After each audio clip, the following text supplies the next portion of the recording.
and good morning, Belong Collective. Pastor Justin here. So happy you're here with us. Today we have something very unique and different, and I'm going to tell you about it in a moment. But first, just some typical normal announcements for those of you who are new with us. We have a Connect card on our website you can fill out, thebelongcollective.org. Go there, hit the Connect tab if you want to give. There's a Give tab there as well. Next Sunday, we are at Indian Echo Caverns, so hopefully you can join us there next Sunday. That's the 20th at 10 a.m. We will be there for an outdoor gathering. You will need to wear a mask. We'll practice social distancing. We'll have some seating available, and you can also bring your own chair if you prefer. It's a good time. Hopefully we will see you there next Sunday. All right, so for this Sunday, we're doing something a little bit different. I have a podcast, and on my podcast, I interviewed a year and a half ago, Marge Kokel. Now you might know Marge. Marge is kind of, we'll just say this, she's a Belong Collective OG, okay? She's definitely been with us for forever, and she's just got a beautiful and amazing story. And this week was her birthday, and many of you showed up to drive past her house and celebrate her birthday. Actually, why don't I show a quick video clip of her reaction to you guys showing up and driving by her house. Let's show that real quick. Happy birthday, Marge!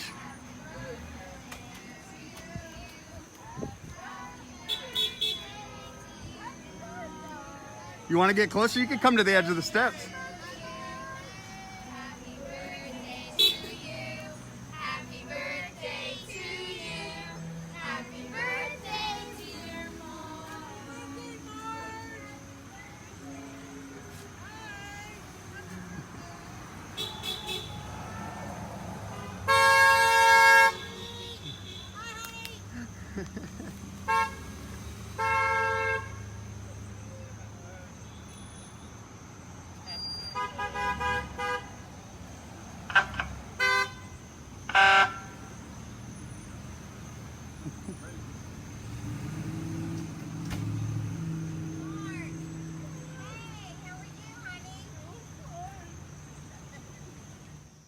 Okay, so you can see how awesome Marge is just from that quick video.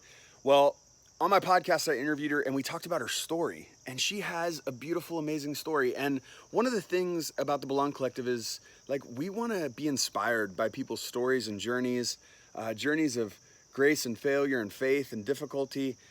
I think her story is a beautiful story in learning to live a selfless way, a servant way, even through very difficult seasons and difficult times. And I don't know about you, but we're still in the midst of a pandemic, and like, it's been difficult. It's changed for many of us a lot of our life and a lot of the way we do things. And a story of perseverance, I think, is something we could all use. And also a story, just the story of Marge has so much beauty in it, so much grace in it. And along the way, you're also going to laugh. So it'll be a good time. So this is just audio, because the podcast is just audio. And then you're just going to see her picture with the audio. So it's going to be a little different, not as visually appealing. You could sit your phone down or play it on the TV in the background while you do laundry or whatever, But her story is amazing, and I want everyone to hear it and share it with your friends, because I really do think it's inspiring. So be inspired this Sunday. I hope you have a great rest of your Sunday, and we can not wait to be in person next Sunday, the 20th at Indian Echo Caverns. All right, here it is, my interview with Marge. I was born September 11th, 1924. 1924. How old is that? I always assure people that I was the first disaster. Oh, no. So I was born 9/11. Oh, man. And that puts me at 94 as of now. 94. Wow. You've lived an amazing life too, as I've got to know you over the years, and I'm excited for some people to kind of get a glimpse of that today. So, and where were you born?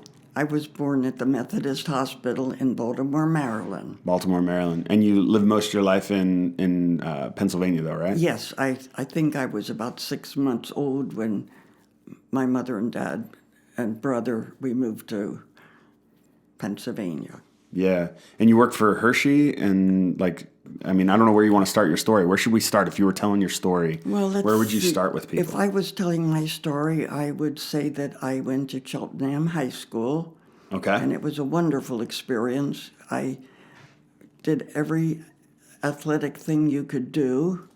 I never excelled in any of them, but I did them all. I swam, I played tennis, I was on hockey, and so on and so forth. And when I was a senior, I was headed to Goucher College in Baltimore, all registered and everything. And I took the academic course, but I took 2 electives, and one was typing and one was shorthand. So then when I was a senior, they came to me and said, instead of going to study hall, would you work in the office? And I said, sure, I'd be glad to.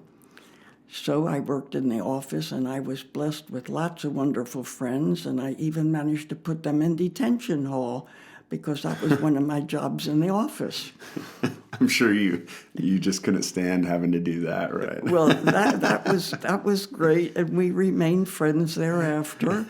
And then a funny thing happened when I worked in the office. I was a pretty good left-wing hockey player. I did not know you played hockey. You played hockey. I did, and I was left-wing, but I was always on the second team. But I was pretty good at that, and the coach just seemed to not realize I was as good as I thought I was.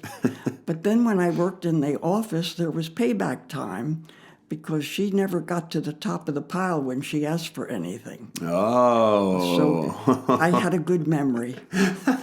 You still do. So then when it came time to go to college, the superintendent's office asked if I would come over and be the secretary. So instead of going to Goucher College, I remained working for the school district. Wow. And that went on for a while. So you just went straight from high school to working for the school? Yes. Mm-hmm. That's pretty awesome. It's pretty rare. It was very interesting and very educational. And yeah. And what's going on at that time? Because, I mean, you were a child during World War II. Do you remember that? Like, do you remember? I mean, I remember, vaguely the Gulf War being on the television when I was a child, like maybe like 8 years old or whatever. Like, what do you remember of that season of like World War II? Pearl Harbor. Yeah. And I remember where I was when Pearl Harbor happened. Where were you? I was just visiting a friend, and then they mentioned it on the news, and that was all something I remember very well. Yeah. What was it like? Was everybody, assuming everyone was aware of that, right? Everybody and everyone was very somber? patriotic at that time, and it was a time of great volunteering. And Yeah. I personally did a good bit of volunteering, but one of the things I did was volunteer at the Stage Door Canteen in the center of Philadelphia. Okay. And I was about maybe 16, 17 then. And to get there, you take a bus, a trolley, and a subway. Yeah. And then Wow. when you get there, they would tell you, do not bother with the smiling returned veterans or those guys. Look for the poor souls sitting in the corner with their heads hanging down. So that's what I did. I found this poor soul sitting in the corner with his head hanging down. And he had returned from Pearl Harbor, where he was mostly staying at the Ambassador Hotel in Atlantic City when they come back and rejuvenate them. Okay. And at the same thing, my grandmother, who was my most favorite person in this whole world, lived in Atlantic City, and I would visit her regularly. So you got to talk to him and kind of cheer him So up? I got to talk with him, and then when I would visit my grandmother, I would look him up and see Really? him. Wow. And time progressed, and we became more than just associates, and he asked me to marry him. Oh, wow. And so we did just that. We eloped. I called my family first. We eloped and got married and went directly down to South Carolina, where he was still in the service. Okay. and I took a job as a bookkeeper, which is the biggest joke of all because I never could add and I still can't. Oh my goodness. I think it's so interesting that at a young age in high school you were serving other people, and even that you were directed to try to find the people coming back who were most in need. Because I've seen that as something that you do even to this day, that you have people in your life who maybe have been abandoned by a lot of other people or are alone, and you've been able to come in and be a support for them and be someone who cares for them and meets with them regularly. I wonder how much of that seems to have been formed at a young age. At a young age, you were pretty independent, right? Well, at a young age, my mother was always in bad health. So I think where people around 3 and 4 and 5 years old are spoiled by their parents, I was a caretaker, really, of my mother. Oh, I see. And she had just a number of problems. She was physically pretty well shot and sort of depressed. So we were very emotionally close, and I was her. I can remember as a little kid even watching her get dressed and helping her get dressed. And she and I, it wasn't a thing like I was a spoiled little kid like I see a lot of people now. I learned at a very early age how to keep your mouth shut because my father had another love interest, my mother had another love interest, and I never said a word about anything. So you were serving your mom but in the sense of like taking care of her. So you were a caretaker. Yes. And where are you in the order of siblings too? Or are you? I have a brother who was 2 years older. Oh, okay. And he, as a young boy, well, we ended up, we're just tight, close, crazy about each other. But as a young boy, he was very sickly, and he was real good for people to pick on and abuse. Oh, no. And so he was 2 years older, but I was sort of his caretaker. And you were probably the protector too. I think you've told me some playground stories where you stepped in and were the protector, right? Yeah. Well, I can tell you this funny story. I came home one day, and across the street there was a family of 8, and they were a family to reckon with. They bullied everybody. So they had my brother, he was about 7 then, tied to a tree, and they were putting wood at the bottom of his feet, and they said they're going to burn him up. What? So I went home and got my Great Dane dog, who was my best of everything. And if you would have been like 5 at the time? I was 5. and my Great Dane dog, if you know Great Danes, they wouldn't bite you a fly. Yeah. But I took him across the street and I said, "You don't release my brother, my dog will eat you up." And they released him. But he was my buddy. He grew out of that, and he educated me in the ways of the world and so on and so forth. And what made me a pure, untouched woman for the rest of my life, because he told me what he and girls did in the car. Oh man. But you're taking care of your mom, in some ways your brother, at a pretty young age. Like before you're even in elementary school, you're already kind of assuming somewhat of a caretaker, protector position, and then you become the protector of like secrets as you grow older and get to know some of the, I guess, darker sides of your parents and their lies to each other or whatever, and you got to hold that, or you feel probably a pressure to hold that, right, at a young age. I just, I didn't want to do anything that I thought was not fair or right to them. So it wasn't going to do any good for me to advertise it. Exactly. Yeah. So then you go to college, or not college. You go to high school, and out of high school you go right into the workforce, and then you move to South Carolina. And how long were you in South Carolina?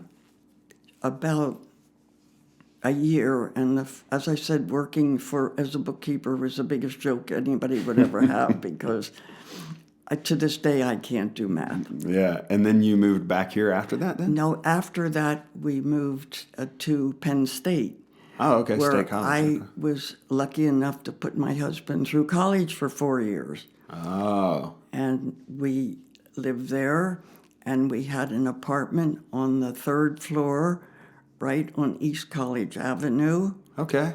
And for the first several years, I worked for the dean of the School of Education. I was his secretary. Okay. And we did a lot of things like skiing and stuff, and I managed to break my leg. So then that was handy, going to work up and down those 3 flights of stairs with a broken leg. But I did it. And then the last year I was there, I worked for the dean of the graduate school. And all of those work experiences were just marvelous. They were all great. And to this day, I still keep in touch with the people that are still alive. Oh, that's awesome. Now, did you have any kids while you were there yet? Or No, I had a miscarriage while I was there. Oh, no. I worked that into the schedule. Oh, man. How was that? How was it navigating being a young adult? I know a lot of people who have had miscarriages. How did you navigate that? Well, I think I gave it a day because I was not what you would call a spoiled wife at that time. It was a matter that I would take care of my husband. So I had a day off or 2 from work. Wow. It was just a sideline. Man. And I know in your story you've had to endure a lot, like even just as a young person being a caretaker, and I think that's just one other element of... Well, I have to interpose my grandmother because that had to be the happiest situation anybody ever had as a young kid. Okay. Because she lived in Atlantic City, and at age 5, they would put me on the train at North Philadelphia Station. She'd meet me in Atlantic City, and we would spend weekends together that to this day are still the best times in my life almost. That's awesome. So What would you do on those weekends? That was at a time where you could turn a kid loose on the boardwalk and nobody would bother them. And she would like to play 1 o'clock free bingo games. So I'd leave her in the bingo game, and I'd walk up and down the boardwalk and go back and meet her. And That's awesome. then we would go for lunch at the Knights of Columbus 50-cent lunch special, where I learned very early on life that it doesn't matter what you want to eat, look at the right-hand side of the menu, because basically everything's the same, so see what it costs and get used to eating that. You said 50 cents, so 50 cents cents for lunch? full course lunch, yes. Oh my goodness. So we That's would amazing. hit that all the time, and we would have wonderful fun. So Atlantic City was kind of your safe space, your Definitely, harbor of sorts. And I loved it out of season, and I became a real beach bum, and I could walk up and down the beach and loved it. That's awesome. That's awesome. How often do you go back now? Do you ever get back there and like just absorb the memories? Because I'm sure it's changed When I was married so much. to my last husband, St. Joseph, we used to go to Cape May, and that was just blessed. Yeah. And That's great. So you guys are at Penn State, and then what happens? He graduates, and you guys move from there. Is that he what? graduated in forestry. And Forestry. Okay. Forestry, and he was very fortunate that I was a secretary because I wrote all his papers. And that's while he's building model airplanes. Oh my gosh. So it was would you describe that relationship as a difficult relationship? Quite difficult? I would describe the 21 years I was married to him as the greatest challenge of my life. And I feel that I learned a lot. And it's something that I can always be grateful for.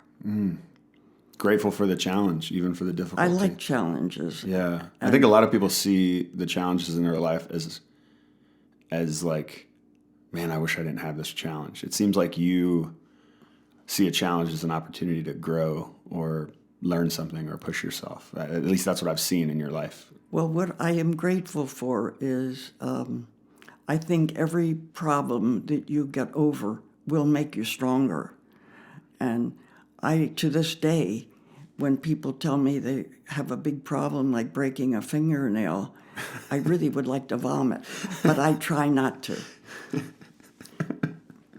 But Oh my gosh. out of my marriage, I had 2 sons. Okay. And when you had your 2 sons, had you moved from State College to the Hershey area at lived that in point? State College when I had the sons. Oh, okay. Okay. And, no, wait, I told you fib. No, moved to Latrobe after State College. Oh, okay. Where he got a job as a Boy Scout executive. Oh, okay.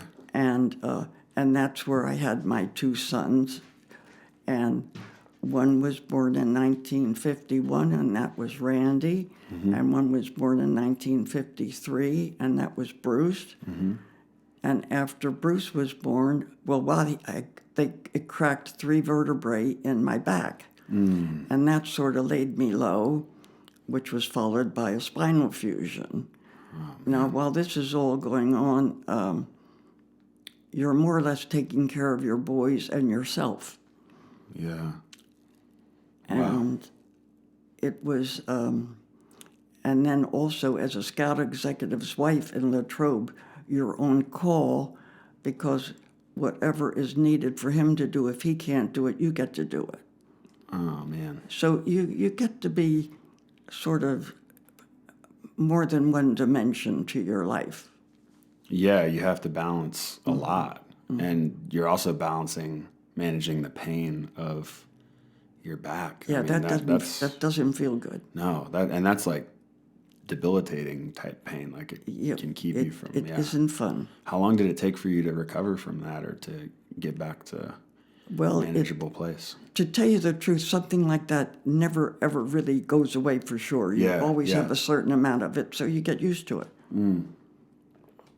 But you're in such good health today. Like I am a lucky, healthy piece of work because I just had a physical this past spring, and they thought they wrote it wrong because I aced it all, even the blood. Even when they ask you questions, they're not demented. I got them the right answers. Yeah, and like every time I see you, you're one of you're super healthy, and you're energetic, and you're able to get everywhere you need to go. You're independent. You tell me that all the time. Oh, I'm an independent, you know what? I know, that's what you tell me. But oh man, so you have both your kids, and you're also recovering from your back surgery. And what's kind of the next chapter that happens as your kids are growing up and as life's progressing? When you're a Scout executive, you're gone pretty much. Well, like my first husband was gone in the summer for camp, mm-hmm. so I had the kids all to myself. But he did come home on the weekends and bring his laundry, and then he could go back again. Oh man! And then it was just a very interesting thing. And after Latrobe, he got a job in the Harrisburg area as a Scout executive, and you could live in Harrisburg, Hershey, Steelton. So we opted for Hershey, mm-hmm. and my dad was kind enough to drive me here, and we picked out a house, and in we moved, and the boys went to Hershey schools, and Boy Scouts and this and that and sports. And then after 21 years of marriage, well, while I was married, I wasn't working then, mm-hmm. so I was a volunteer over at the Crippled Children's Hospital. Oh, wow. And that was very fascinating because I was volunteering with the little boys from 9 to 12 every Friday morning. Mm. And when I first went, for the first several weeks, I would come home and literally get sick because of seeing those little children so devastated. Yeah. It would really physically make you ill. But then after a while, I did that for 2 or 3 years. After a while, when you see them, they're just normal bad kids. Yeah. When you get over the initial thing. Yeah. And they were precious, just precious. What made you want to volunteer there? Because again, this is another, I think, weaving in another element of you seeming to gravitate toward those who are maybe at the margins or I don't know how I got left there. alone? I think somebody just asked me, and I don't recall, but I wasn't working at the time, and the Yeah. boys were in school. And, oh, I know what I have to tell you, too. I was a den mother for 1,000 years. Oh yeah, this I'll have to this tell is you your that after. pride and joy. But when my boys were, the oldest one, he was time to get in a Cub Scouts. That would be 7 or 8. Yeah. Well, I became a den mother because then, of course, my Tell husband. people what a den mother is if they don't know. A den mother is somebody that meets with boys starting at 8 years old until about 11 every week for forever, and they meet at your house, and you take them on trips, you do this with them, you do that with them. It's part of Boy Scouts, correct? It's part of Boy Yeah. Scouts, and I could tell you a certain amount of experiences which I will never forget. What's so amazing is you still have relationships with many of these young kids that you know, and I've met some of them. And it's amazing the respect they have for you and the reverence they have with you. They really almost treat you like their mom. Well, I almost better than a mom because there was one little boy that came, and he was a very quiet little boy, easy to pick on. And he said to me, "I heard you're mean." I said, "That's right, sit down." I am mean.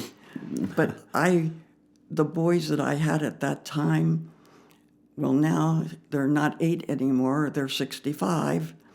And there's 1, 2, 3, 4, 5 of them that they're like sons. And I couldn't ask for, I'm just a very lucky person.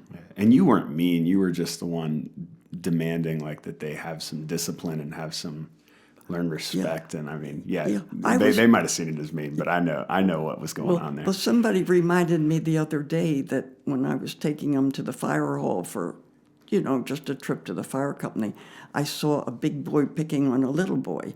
I stopped the car. I told him, "Now go stop that big boy from picking on that little boy." So they knew I don't tolerate bullying. Yeah. So somebody reminded me of that the other day. Again, sounds totally like a Marge story. You see someone in a position of weakness being picked on or being isolated or left alone, and you step in and either protect or comfort. I think that's so amazing. I still would. Yeah, you still do. I don't think you still would. I think you still do. I've seen you do it. That's amazing. So you moved to Hershey. Your husband's got a job in Harrisburg. You're volunteering, and you're a housewife, and you're a den mother, and you're doing all of that. And what happens next? Well, the next thing that happened, this is pretty good. I was going to the Methodist church at the time, and my boys, especially my first boy, Randy, he was a naughty one. And I guess it was one afternoon, the minister knocks on the door, and it was when we had a weekend, and I was cooking or something over there, and the kids were loose, and the minister's knocking on the door, and I was sure he was going to tell me my kids were bad, because that was nothing new, especially my first one. But at any rate, he didn't come to tell me about the bad behavior.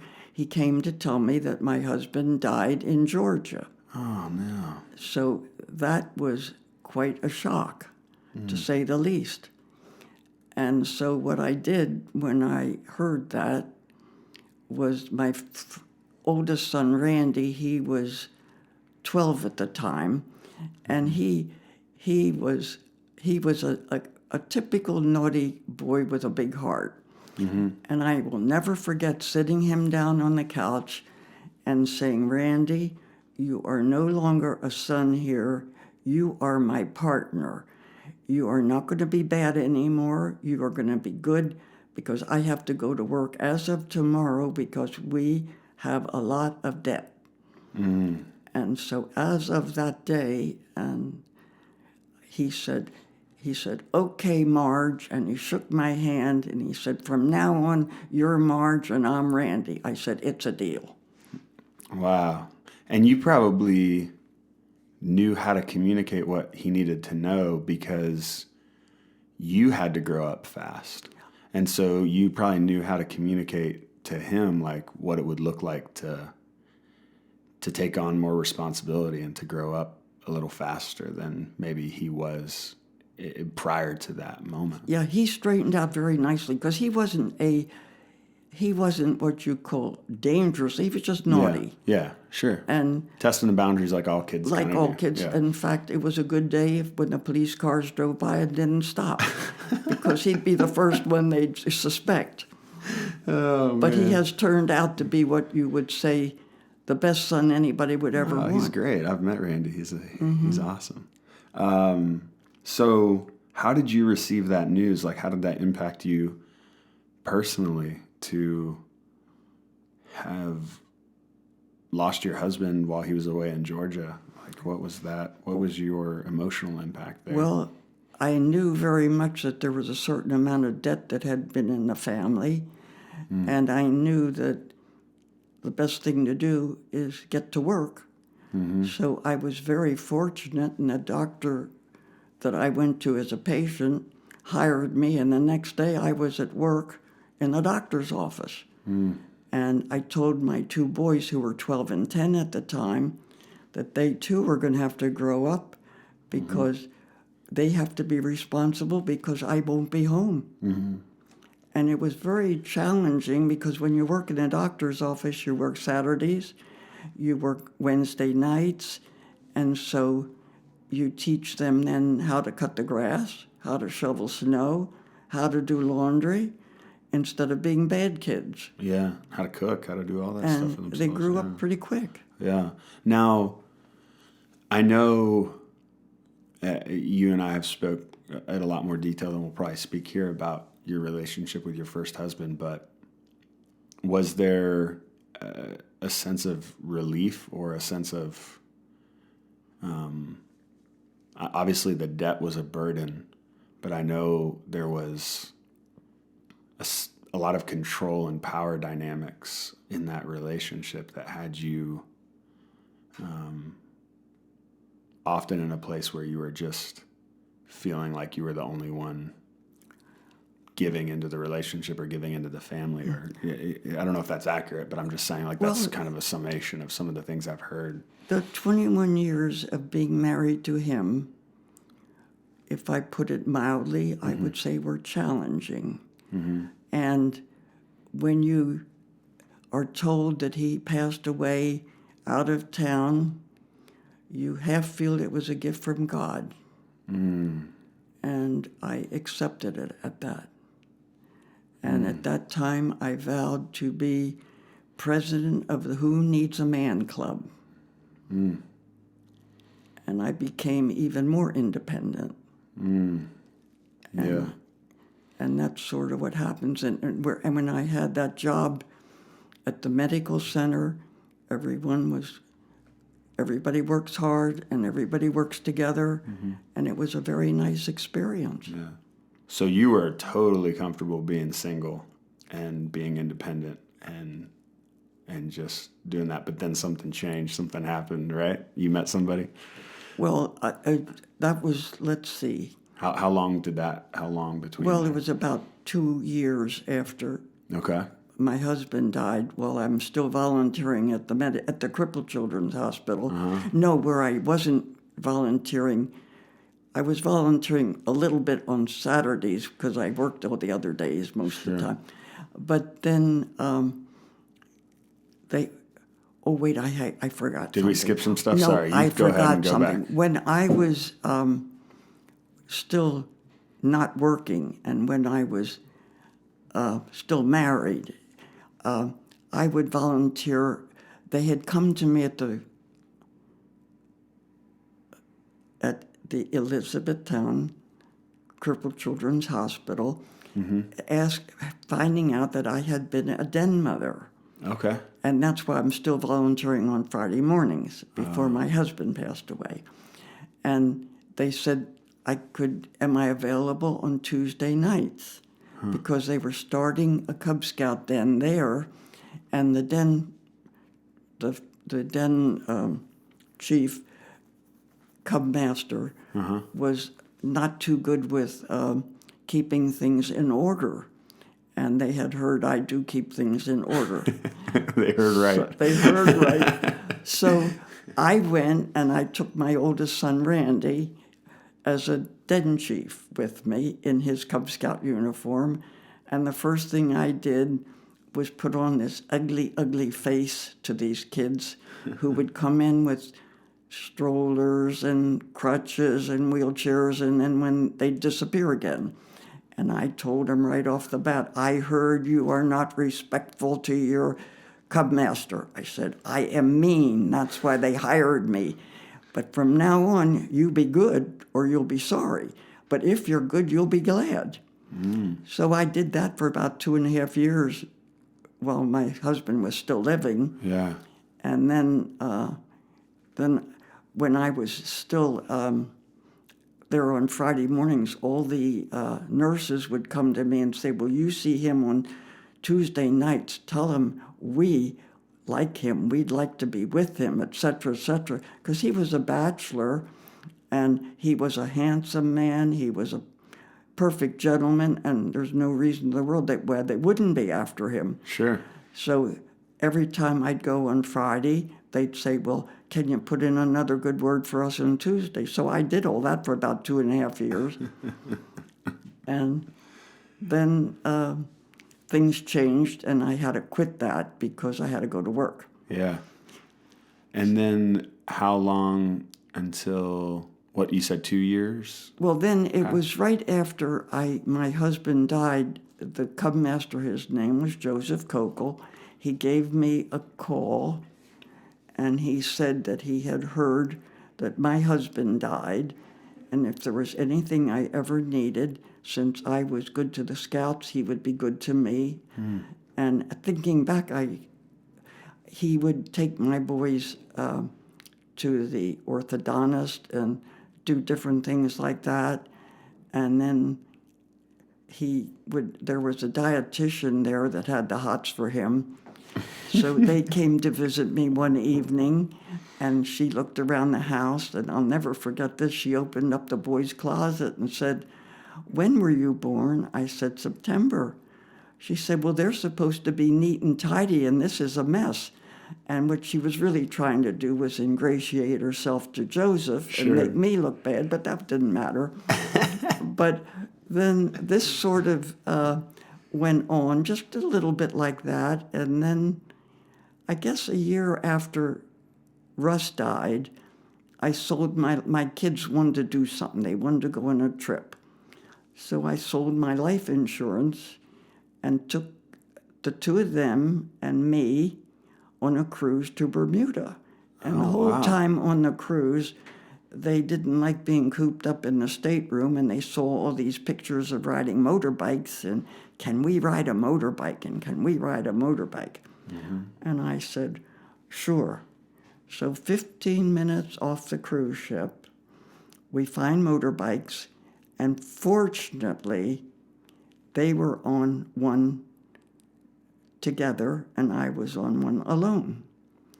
And you drive on the left-hand side of the road, and promptly I crashed into a stone wall and broke my neck. And this is after you had back issues. Yes. Oh. So there And you're in Bermuda. I'm in Bermuda with the two boys alone. How old are the boys? They were 13 and 15. Oh, my goodness. So I am sprawled out on the ground and cut my head open in the back and couldn't really move. So one of them says, my mother's bleeding to death, and the other one said, that's the only parent I have left. Wow. And I was hauled away and taken care of in the most wonderful way you could ever ask. And it turned out I had a broken neck, and I was paralyzed from the neck down. And when I was down there on the ground, now this is weird, I looked up and I saw a light and I saw a shadow. Really? I did. You've never told me that. I knew you had gotten that wreck in Bermuda, but I didn't know you had seen something. I saw a light. Was it like a spiritual? So it was like a spiritual experience. It was a spiritual, and I said quietly to myself, "Thank you." And I was down there in a striker frame for about 6 weeks in So Bermuda you're now in Hospital. Bermuda In Bermuda. for and 6 weeks. Where are your boys? Your boys My are still there with boys, you? there was a wonderful, wonderful room steward who took care of the boys going back on the ship, and every Thursday when that ship was in dock, he would visit me in the hospital. Really? Really. Wow. And it was special. That's amazing. And then So your kids got back and were taken my care kids of got by back, and other the people? doctor I was working for at the time, one of them, Dr. Hiram Wiest and his wife Suzanne, took them into their home and took my care of them goodness. all that time. So To this amazing. day, I have gratitude that will never go away. Mm. And we're still in touch. Yeah. He has that's passed amazing. on, but she's still around. Yeah. So then, let's see. So you're coming back from So that. then I come back. Oh, this was good. I come back on an airplane, all packaged in a cast from the top of my head to the bottom of my butt with air hole in the stomach so you can breathe, and my face was out and my ears were out. And I promptly go back to work because I need the money, and that was my job. You had just taken 6 weeks off too, right? That's tough. They were so good to me. So I was the first line of defense in my job. I was the telephone receptionist, Gotcha. Yeah. so on and so forth. But it was about July then, and you get all kind of people calling the doctor's office. And this is one of my most memorable ones. This lady said she needed an appointment right away because she has a half cast on her arm, and it's so hot, it's July. And I said, I can't take you today, but I can work you in tomorrow morning. Well, that's too late. That's hot. And she said, don't you know this is hot? I said, I do understand. I really do. How can you understand? And I didn't say any more. But when she came in the next morning and looked at me, I told her I understood. Oh my goodness. And so you're working, you've got this cast. How long did it take to recover from that? That was a long time. That was all through the summer. And then I graduated to a neck brace. And I had no hair either because they shave your head. Yeah. And I guess then when Joseph, who worked at the Crippled Children's Hospital, heard about my accident, then he would get the boys to send me get well cards. Oh, okay. And then he found out that I was paying postage on him, and then he sent me $1 to pay for the postage, to pay for the postage. Then when I came home, all packaged up in plaster, he would ask what he could do and so on and so forth. And then I guess it was maybe 2.5, well, my first husband died in '66, and 2.5 years later, Joseph and I were married, and he asked me to marry him, and I said, I don't ever want to get married again. I said, I've been married, and that's enough. And I said, why don't you write out a list of pluses and minuses? I said, you'll find a lot more minuses. So you had a pretty low view of yourself, or at least what marriage would be like. Yeah, well, I had enough experience with marriage, and I was raising 2 boys, and that was all that was important to me. Yeah. And so they were my life, and Joseph was a bachelor and the kindest man I ever met in my life, and he was a devout Catholic, and I was just a half-baked Methodist. So did you from there? We skipped ahead a little bit because you said he asked you to marry him. But what was the relationship like during that time? He was taking care of you in some other ways, or asking if he could help out.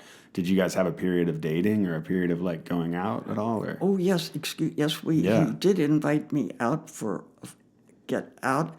It was when he took me to the brace maker. He took me here and there and invited me to go to Spinners. What's the brace maker? Where I get a neck brace. Oh, so he took... I graduated from the plaster. Sure. And then that was after a long time. Then I get a neck brace, and it goes up your head.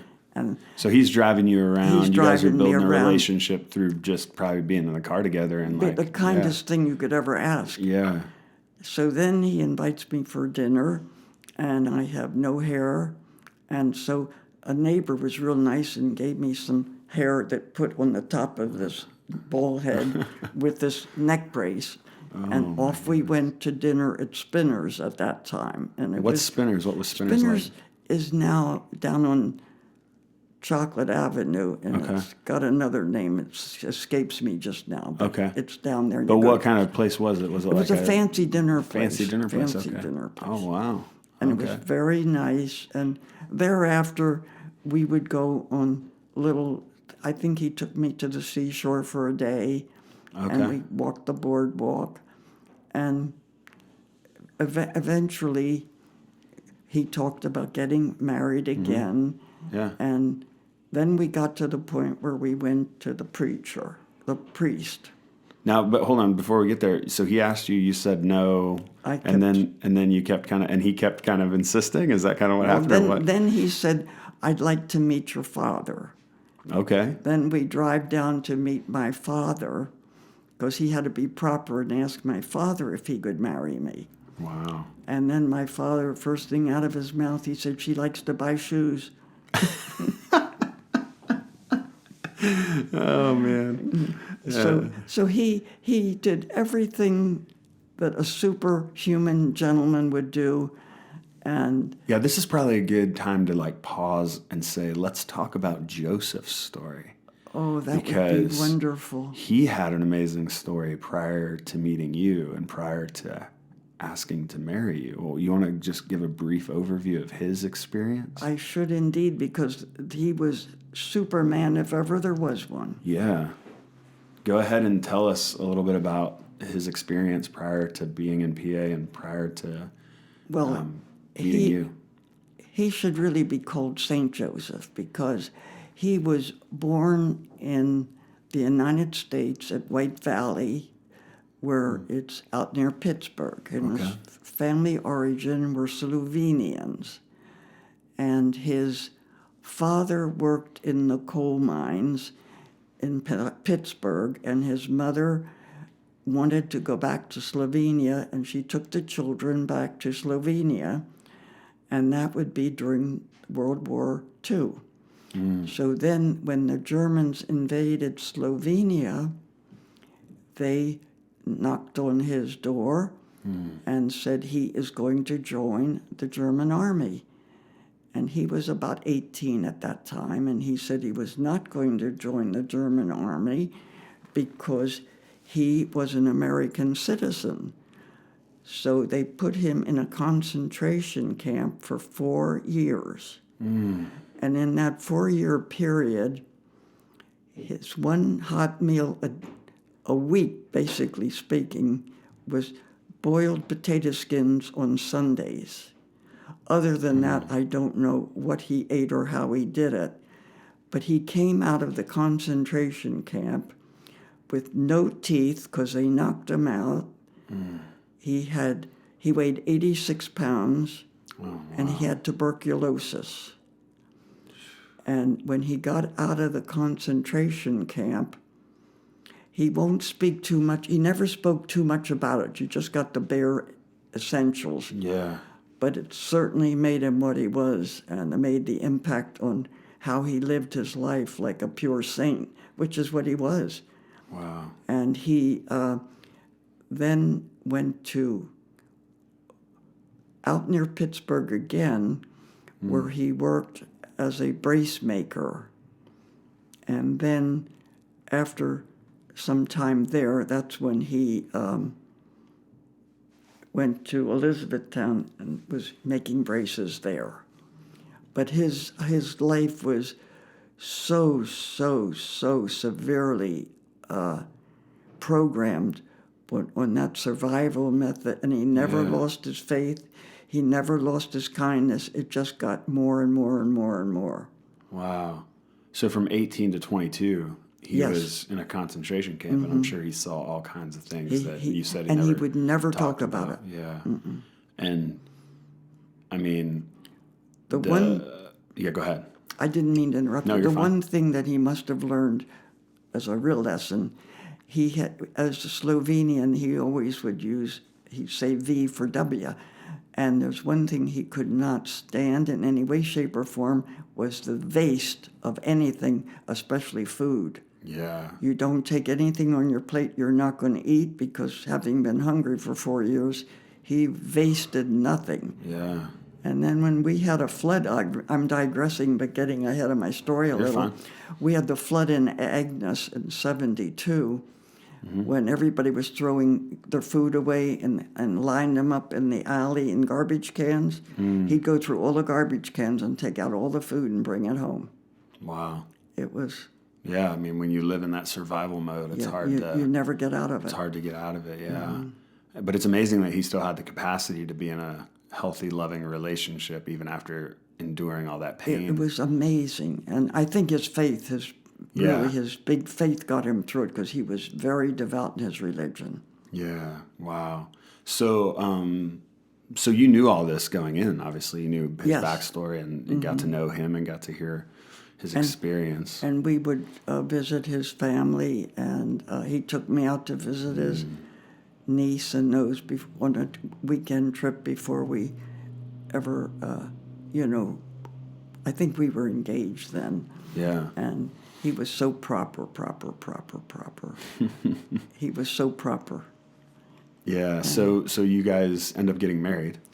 We first we went to the priest Okay. before we got How'd married. that conversation go? Well, the priest was, they ask you all these questions. Yeah. And there were many that they asked, but I can remember two vividly. He said, "Are you going to become a Catholic?"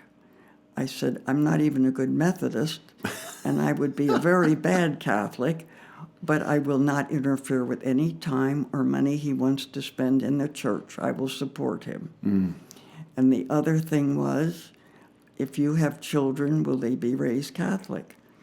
I said, "He can raise them any way he wants, because they will be orphans, because at 44 years old, I will kill myself."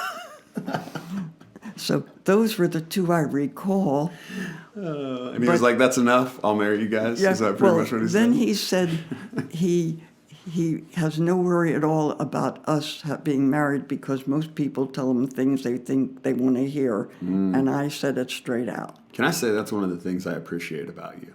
You say it like it is, Marge. And I think that's such a good trait. And it's not that you say it like it is, like you're trying to be mean, because I think there's some people who are like, "I'm just saying it like it is," and they lack compassion, But you have a lot of compassion, but you don't sugarcoat the hard things, which I think is really good. Like, I think there's something good about saying it plainly, and you have a way of doing that doesn't come across as mean or aggressive in that way, but more just direct and plain, and I appreciate that.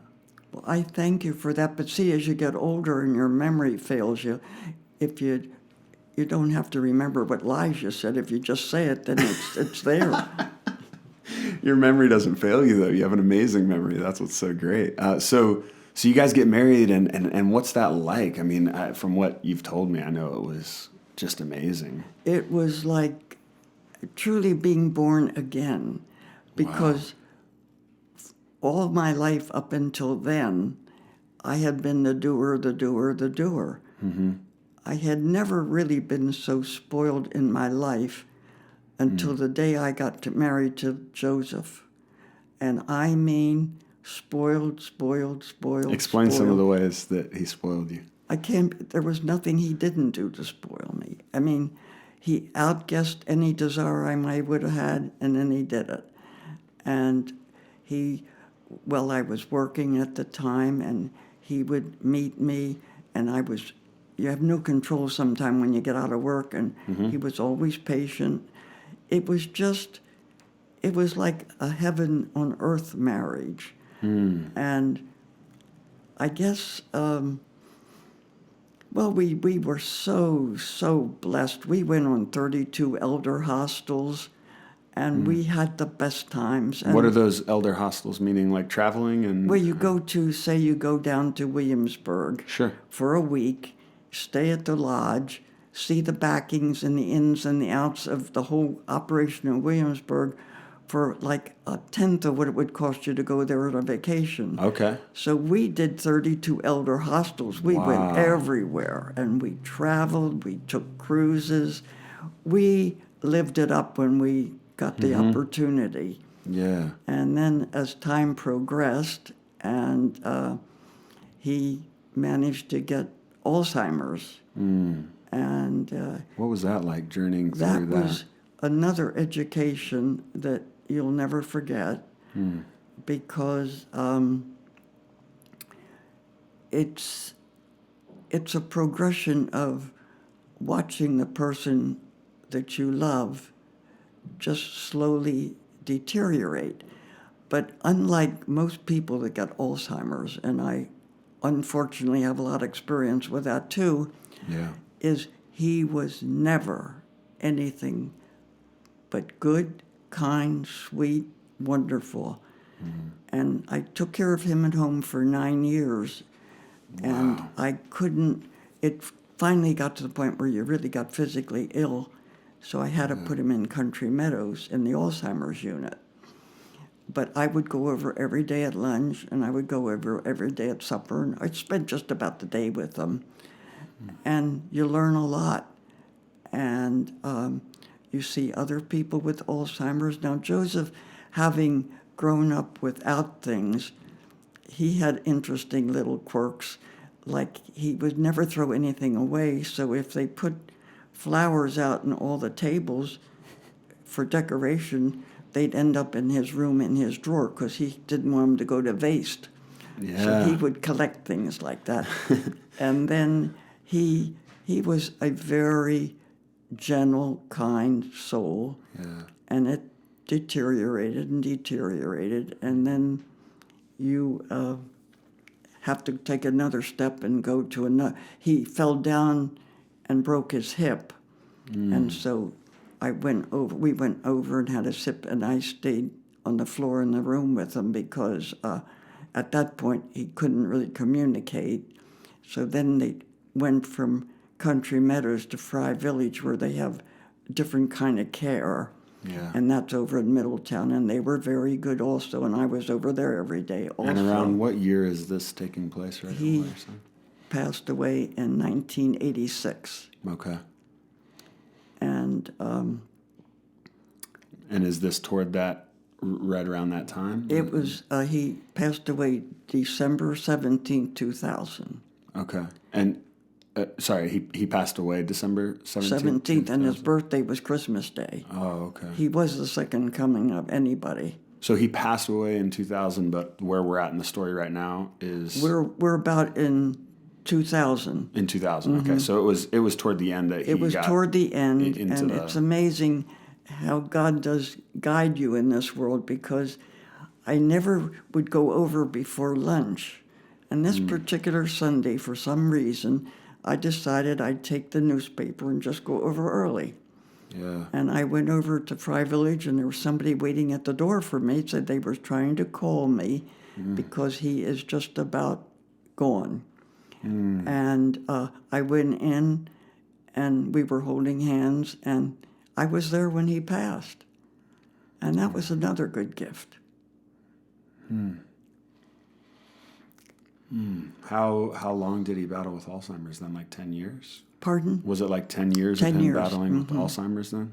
Wow. And we would take trips when he had the Alzheimer's, and so you'd learn to be a shield.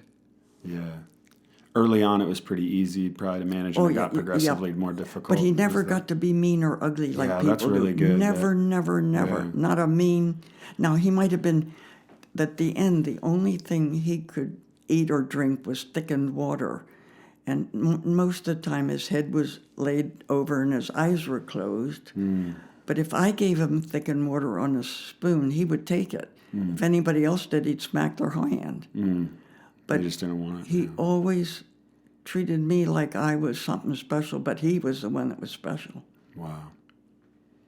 Wow. So it's been now 18 years since he passed, then coming up here soon, like, because we're in December right now. So what's got you through the last 18 years? I know in my experience as a pastor, a lot of people who lose their spouse, especially at an older age,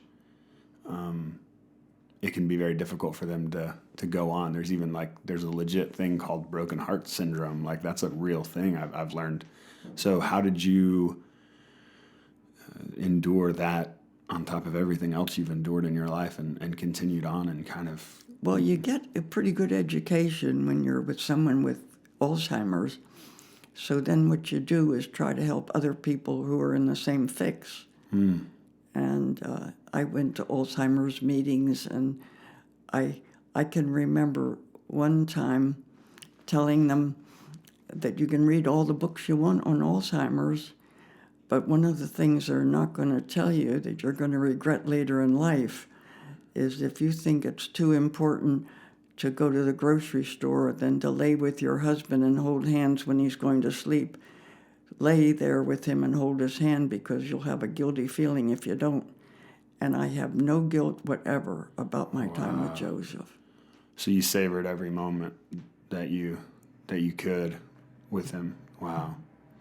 That's amazing. I think that's a good testament to many people today who are married and in relationships to savor those moments. I even think as a parent, it's like sometimes you can have the task list in your head of all the things you got to get done, and that can drive how you operate that day. And certainly we have tasks we need to get done, but then there's opportunities of, like, even this morning, my kids had the TV on in the living room and had music on and we're dancing. And it's like, sometimes when they're like, Dad, let's dance, get up. It's like, do I do that, or do I say, well, I'm in the middle of, I got my laptop open, I'm in the middle of work, or I'm in the middle of something. It's like, sometimes it's recognizing and being awake to see the more important thing. And it seems like your lack of regret was something because you were awake to, like, being present and aware of those opportunities that you had with Joseph and taking each one.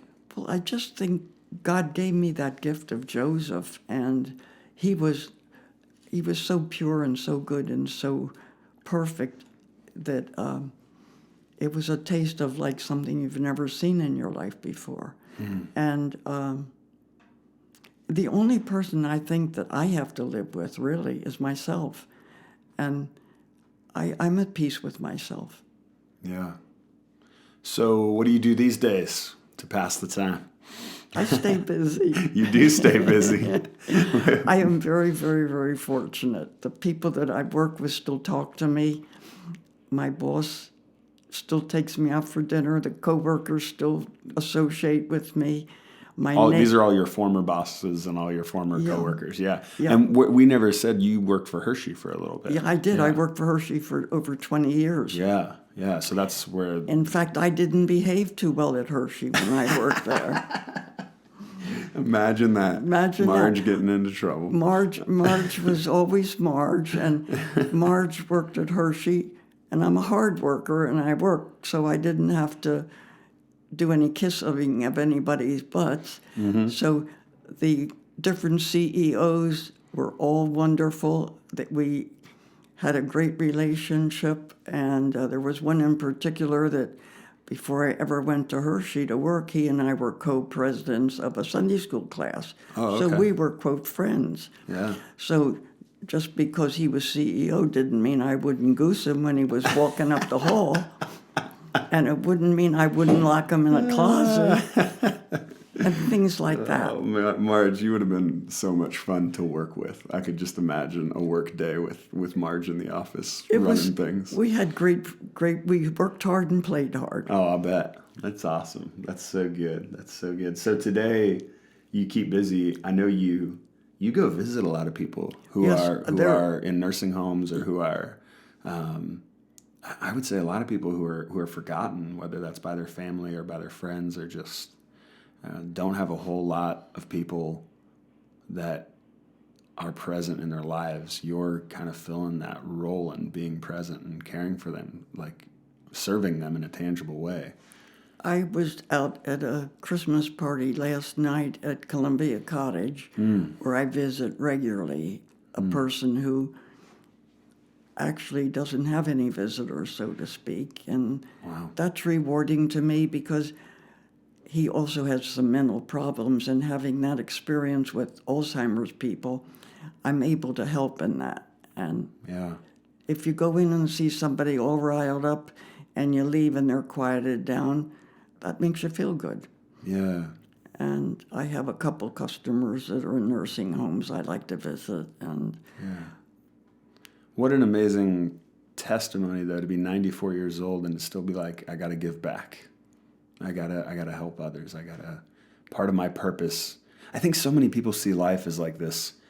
I'm trying to get to retirement so that I can sit on a beach and sip pina coladas. So it can be all about me now. Like, I've put my time in for other people, whether it's an office job 9 to 5 or volunteering or raising kids or whatever. Now I've got the retirement fund. I'm going to kick back. It's going to be all about me. And I think that's such an interesting finish line for a few reasons. First of all, I think the moment you get there, it's not really what you want. It doesn't fill the hole. It doesn't provide purpose or meaning. And it might be great for a vacation for a couple weeks. I think we all need rest and relaxation, especially if you've been working in a corporate job where you've just been, punching the clock all the time. That may fill your soul for a couple months more because you need the rest and relaxation than actually that it's providing you meaning or purpose. But eventually, retirement, at least as many of us paint it in our heads or have been taught to paint it in our heads, is really selfish, and it's not something that provides meaning and purpose. And so you're in a place where, like, I see you at 94 as an example for someone who's 18 coming into adulthood. Like, serve, like, be present with other people, find other people that you can pour into and care for, and that you have the ability to lift up. Go find those people, and you're doing that at 94. You're not. Like, I got to get on your schedule when I call you to meet. I'm like, Marge, let's meet. We're like emailing back and forth, and I've got to find a way into your schedule because you're like, I'm meeting so-and-so on that day. We're having lunch, or I'm going to be out at Columbia Cottage on that day. And you have commitments. Like, it's not just like, oh, I'll pop in whenever. It's like you're committed to these things. They're part of your schedule and part of what you're pouring into. I just think that's so amazing. Yeah. I'm blessed. Yeah, but you're blessed, but you're being a blessing to others. And I think that's the interesting, unique thing, is that as you're blessing others, you're blessed yourself. And I think some people miss that exchange, right? One of the luckiest things that happens to me, I've had two very, very dear friends in my life. They both have passed on, and I was with them for the years when they were having trouble. But I think I must have visited Masonic Home 20 years to visit my friend Hilda. And she was my dearest friend. Now, her son, Kenny, and his wife, Mary, every single month take me out to lunch. Really? And then my other dear friend, Betty, whose sons I also had in the Cub Scouts, and her daughter is my godchild, they're still can't do enough for me. And there again, I took care of her in her times. But they were my two dearest and deepest friendships. And I was there for them, and now their family's there for me. Yeah, and that's amazing, too, because a legacy of giving and service and gratitude toward others really does create, like, this community. It does. And you have so much community. I even think of one time I came over to your house and there was someone, I think, raking leaves, and that's one of your former neighbors. Oh, yeah. Oh, your neighbors. I have to get into my neighbors. Nobody in this world has better neighbors. I mean, nobody. They spoil me rotten. Yeah, your neighbors do, but this wasn't your neighbor. This was one of your former den boys, right? Wasn't he there? Yeah, he was a Cub Scout. Yeah, he was a Cub Scout. He was Betty's son. Okay. And he's the one that my basement's always leaking. I did tell you about. And he's the one that arranged for me to have a sump pump put in my basement. He arranged the plumber. He arranged the price. He arranged everything. Wow. Now, who would care that much about some old bag's basement leaking all the time? But I didn't spoil the kids. I took them on all kind of trips. I took them to Annapolis and everywhere. And they'd get in the car and they wouldn't buzz. They listened. That's amazing. That's amazing, though, because I think that's a testimony, I think, to the beauty of serving outside yourself. And the fact that we're designed, I think, in a way to care for one another, like to serve others. And I think that, obviously as a pastor, I think central to the gospel is that we're to serve other people even more than we serve ourselves. Like there's something beautiful in that imagery of us laying down ourselves to serve someone else. Like there's something beautiful there. And you've done that, but often what's seen in that is like a weakness maybe, or it makes you weak. I mean, I think just some people have that imagery, but what's amazing is it makes you not just strong as a person, like so much of what you've been through has made you strong as an individual to endure things, but it's also made you strong in the relationships you have. You have so many committed relationships with people who, because of the time in which you served them and the way in which you served them and the commitment in which you served them, there's now a bond there that can't really be broken by anything else, which I think is the beauty of caring for one another. It unites us. Like when we love our neighbor as ourself, it actually, there's a unity that happens there, that a bond, like I said, so you have so many of those. I have such a good bond with the people I've worked with. It's just a gift. And there was one guy that I worked with, and I warned him that he was going to get canned, so quit before you get fired. And he didn't. And we meet regularly. He and his wife just passed away, and we just are always there for each other. Yeah. But I would like to say to you, Pastor, you are a gift to not just me, but to everybody that's lucky enough to have you. And I couldn't mean it more. Oh, Marge.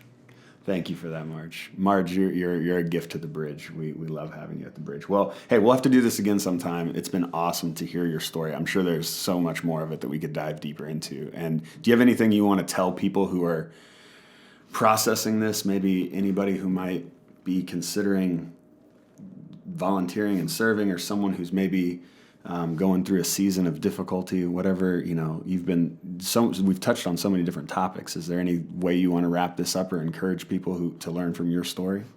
Well, I'll tell you, one of the things that strikes me funny is when I talk to people and they're going to have a real busy week, because on Monday they're going to go to the beauty parlor, and on Tuesday they're going to have their toes, have a pedicure, and then they're going to have a massage, and their whole week is taken up.